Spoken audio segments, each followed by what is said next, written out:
آج تاریخ ہے 22 جون اور سال ہے 2025۔ امریکہ نے ایران کی 3 جوہری تنصیبات نطنز، اصفہان اور فردو پر حملہ کر دیا ہے۔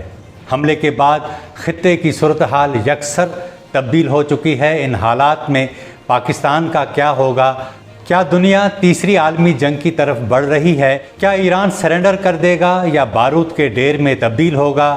رجیم چینج کا اسرائیل اور امریکی خواب پورا ہوگا یا کچھ اور ہوگا؟ لیکن پہلے بات ہو جائے امریکی حملے کی۔ امریکی صدر ڈونلڈ ٹرمپ نے قوم سے خطاب میں ایران پر حملے کو بہترین فوجی کامیابی قرار دیا ہے۔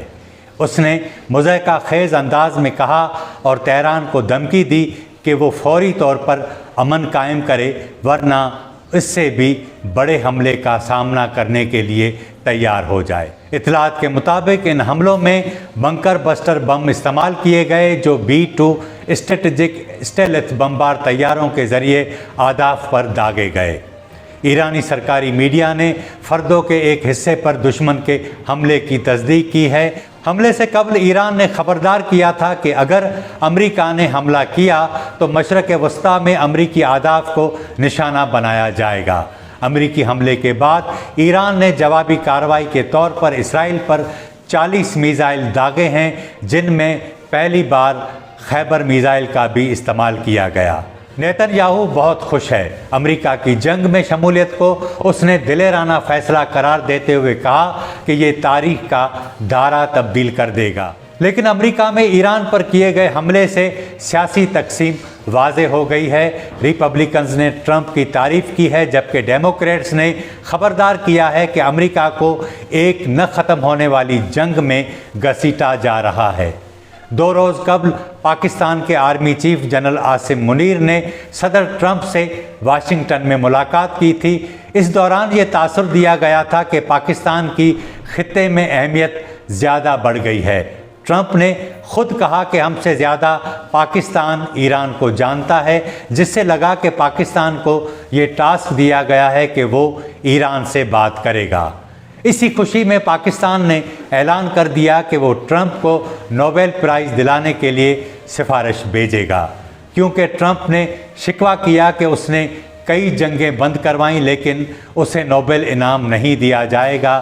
پاکستان نے اس کا نام تو تاحال نہیں بھیجا، لیکن جنگ ختم کرانے کے بجائے ٹرمپ نے ایک اور جنگ میں خود کو شامل کر لیا ہے۔ 24 سال پہلے 7 اقوام کی حکومتیں ختم کر کے اپنی حکومتیں قائم کرنے کا جو امریکی پلان تھا، ایران اس فہرست میں آخری نمبر پر تھا۔ اب امریکہ ایران پر حملہ کر چکا ہے اور خطے کی صورتحال انتہائی خطرناک ہو چکی ہے۔ تو اب کیا ہوگا؟ ایران میں رجیم چینج کرنے کی اسرائیلی اور امریکی کوشش اتنی آسانی سے کامیاب نہیں ہوگی، کیونکہ جب جنگ مسلط کی جائے تو لوگ حکومتوں کے ساتھ نہیں، اپنے ملک کے ساتھ کھڑے ہوتے ہیں۔ ایران اس خطے میں ایک بہت ہی مختلف ملک ہے، جس میں تھیوکریسی ہونے کے باوجود بھی اس کے پرشین عوام اپنے رواجوں اور روایات کو اول رکھتے آئے ہیں۔ اسلام کی ابتدائی تاریخ ہو یا انقلاب کے بعد کا دور، جشن نوروز سمیت تمام روایات کو اسی طرح جاری رکھا گیا جو قدیم تاریخ میں موجود تھے۔ عوام کی مرضی کے بغیر رجیم چینج کرنا کبھی بھی آسان نہیں ہوتا۔ افغانستان امریکہ کے لیے اس کی ایک بہت بڑی مثال ہے، جہاں سے وہ اپنے ٹیکس پیئرز کے ارباں ڈالرز ضائع کر کے خوار اور خراب ہو کر نکلا۔ ایران کا کیا ہوگا؟ اس کی حکومت کیا فیصلے کرتی ہے؟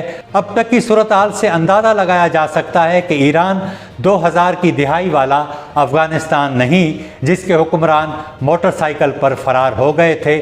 وہ ایک مکمل معاشرہ ہے اور مکمل معاشروں کو ٹینکوں کے ذریعے کنٹرول کرنا ممکن نہیں ہوتا۔